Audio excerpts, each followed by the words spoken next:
السلام علیکم ورحمۃ اللہ وبرکاتہ۔ اعوذ باللہ من شر الشیطان اللعین الرجیم، بسم اللہ الرحمن الرحیم۔ الحمد للہ رب العالمین، والصلاة والسلام علی رسولہ الکریم واہل بیتہ الطیبین الطاہرین واصحابہ المنتجبین، اما بعد۔ اصول کی 10ویں منزل مراد ہے۔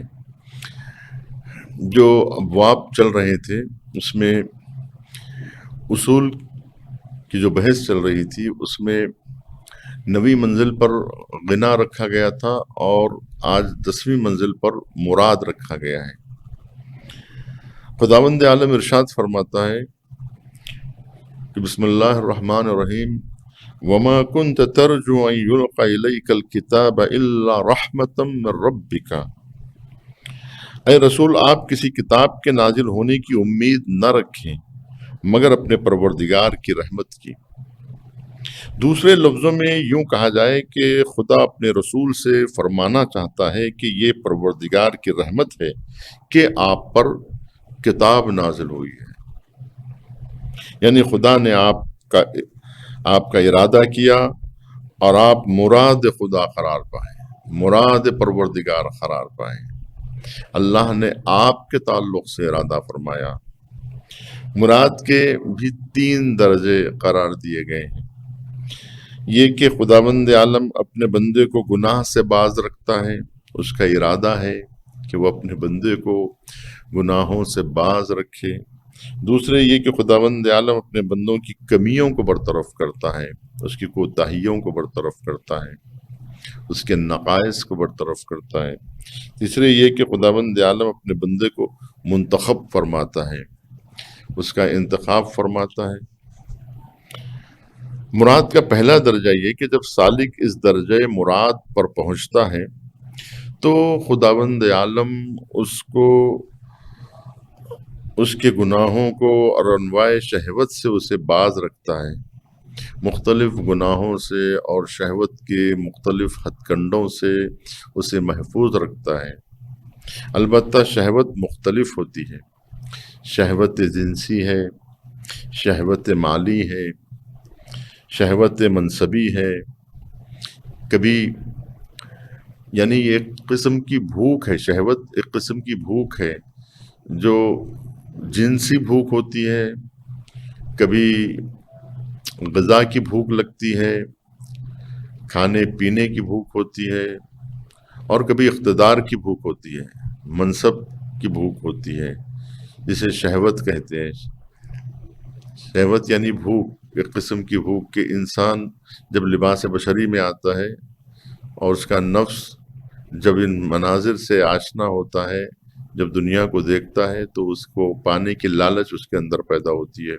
جب اس کے کانوں سے کوئی آوازیں ٹکراتی ہے تو اسے سننے کی خواہش پیدا ہوتی ہے، اور اسی طرح سے جب اس کے جسم میں لمس کی صلاحیت پیدا ہوتی ہے تو پھر وہ ملموس ہونا چاہتا ہے۔ تو لہٰذا یہ کیفیتیں پیدا ہوتی ہیں۔ البتہ شہوات مختلف ہوتی ہیں، لہٰذا ہر ایک کے اعتبار سے اس کی شہوت الگ ہے، یا اس کے علاوہ دوسری پس شہوتیں اور بھی ہو سکتی ہیں۔ خداوند عالم ان تمام شہوتوں کو سالک کے لیے تلخ بنا دیتا ہے، یہاں تک کہ وہ اس کے لیے گناہوں کے تمام راستوں کو مسدود کر دیتا ہے، کہ وہ گناہ اس کو اچھا نہیں لگتا، اس کی اسے چاہت نہیں ہوتی، یہ جو بھوک ہے اس کے اندر وہ بھوک نہیں پیدا ہوتی۔ مراد کا دوسرا درجہ یہ ہے کہ جب سالک حق تعالیٰ کی مراد بن جاتا ہے تو وہ سالک کے عیبوں اور نقائص کو برطرف کر دیتا ہے اور اسے تمام تر مذمتوں سے محفوظ رکھتا ہے۔ یقیناً راہوں کے درمیان کچھ کمیاں، خامیاں پائی جاتی ہیں کہ جن کے متعلق سالک کو یہ کوشش کرنی چاہیے کہ وہ ان کا ازالہ کرے، ان کا جبران کرے، تاکہ وہ دوسرے درجے مراد پر فائز ہو جائے۔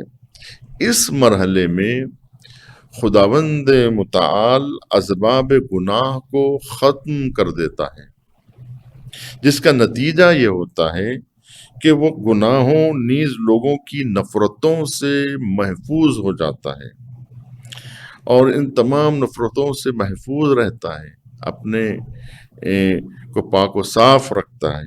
نیز خداوند عالم سالک کے گناہوں اور لغزشوں کے نتائج کو اپنے اوپر چھوڑ دیتا ہے، یعنی مراد کو گناہوں کے نتائج پر اس طرح مسلط کر دیتا ہے کہ آخر کار وہ نتائج خود سالک کے حق میں مفید ثابت ہوتے ہیں۔ مختصر یہ کہ خداوند عالم سالک کو اس کے حال پر نہیں چھوڑتا، بلکہ ایسا کام کرتا ہے کہ سالک کی احتمالی لغزشیں خود سالک ہی کے نفع میں تمام ہو، نہ کہ نقصان دہ ثابت ہو۔ یہ پروردگار عالم کی مراد ہوتی ہے، یہ پروردگار عالم کا ارادہ ہوتا ہے۔ اور مراد کا تیسرا درجہ یہ ہے کہ خداوند عالم اپنے بندے کو منتخب کرتا ہے، اس کا انتخاب عمل میں لاتا ہے، جسے ہم مجتبی کہتے ہیں یا مصطفیٰ کہتے ہیں یا مرتضیٰ کہتے ہیں۔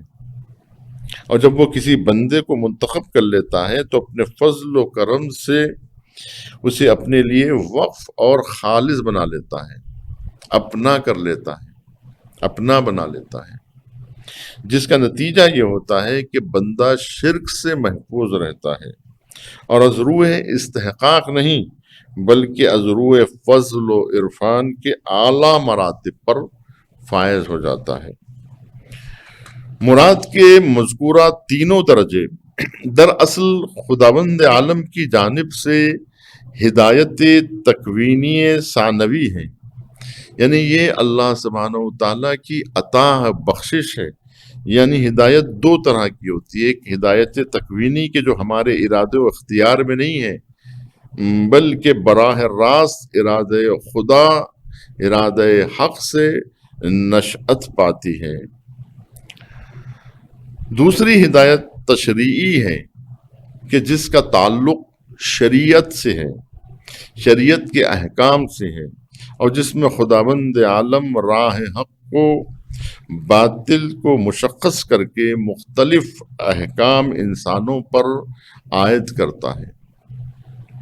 نیز ہدایت تکوینی بھی دو طرح کی ہوتی ہے، یعنی وہ ہدایت جو انسانوں کے اختیار میں نہیں ہے بلکہ اللہ سبحانہ وتعالیٰ کے ارادے سے وقوع پذیر ہوتی ہے۔ کہ ایک ہدایت تکوینی اولی ہے، مثلا ہمارے بدن کا طبعی طور پر نشو و نما پانا، خون کی گردش، جگر کا عمل، ہاضمے کی درستگی وغیرہ، یہ جو کچھ بھی ہے اس میں ہمارا کوئی دخل نہیں ہے کہ انسان اپنے خود سے جو ہے ہضم کا معاملہ، ہاضمے کا معاملہ انجام دے، یا یہ کہ خون کی گردش میں اس کا کوئی اختیار چلے، یہ انسان کے ہاتھ میں نہیں ہے، اور جسم کی نشو و نما یہ انسان کے دسترس سے باہر ہے۔